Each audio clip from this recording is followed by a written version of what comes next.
زندگی از 60 سالگی آغاز می شود. جمله ای از قول یک فرانسوی که در جایی خواندم. باورم نمی شد که این جمله معناداری باشد. مگر ممکن است؟ فکر کردم که حتما برای دلخوشی است و روحیه دادن و از آن حرفهای امیدوار کننده. اما این جمله در ذهنم ماند و مرا با خود به بلندای دیدگاه تازه‌ای برد.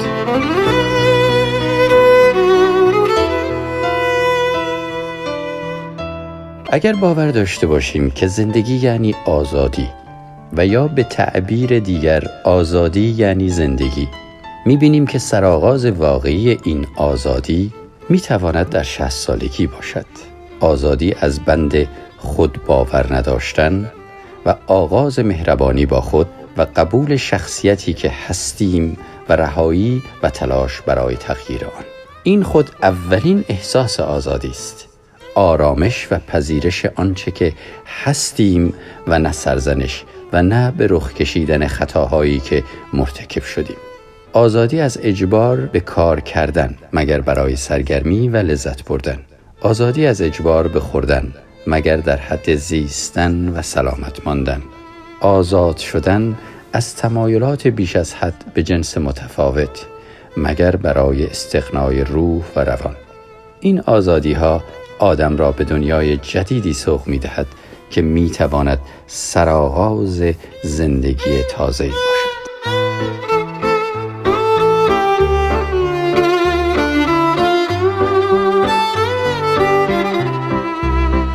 آنهایی که قبل از 60 سالگی دار فانی را ودا می کنند هیچ وقت لذت این آزادی را نمی چشند.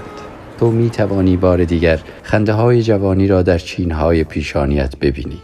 آزادی که تا هر وقت بخواهی بیدار بمانی و تا هر وقت بخواهی بخوابی و با هر دوستی اوقاتت را بگذرانی و هر برنامه‌ای را تماشا کنی و به آهنگ های مورد علاقه دوره جوانیت کرارن گوش دهی.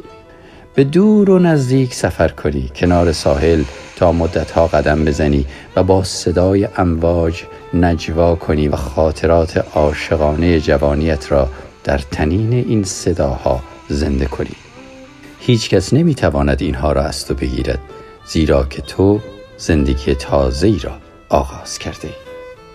تو همه این آزادی ها را با عبور از مرز 60 سالگی به دست آورده ای. تو واقعاً آزادی. تو دیگر به خاطر از دست دادن یک موقعیت کاری یا مالی پریشان نمی شوی. تو دیگر گرفتار آینه نیستی و به داشتن و یا نداشتن مو و طاسی سرت اهمیت نمی دهی.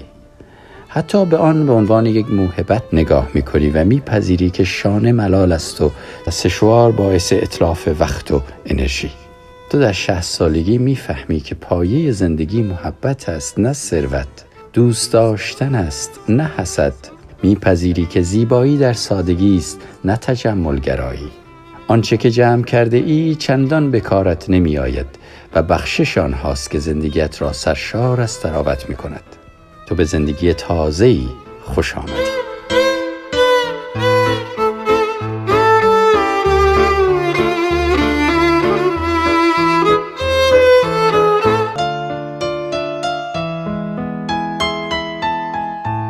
تو در 60 سالگی از قید تمام درگیری هایی که زندگی را به کام خود می کشد آزاد می شوی.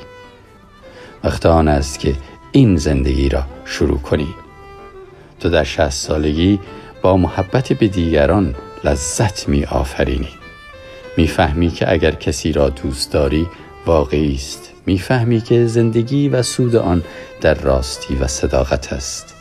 و می فهمی که زندگی کوتاه است و فرصت زندگی بسیار کم.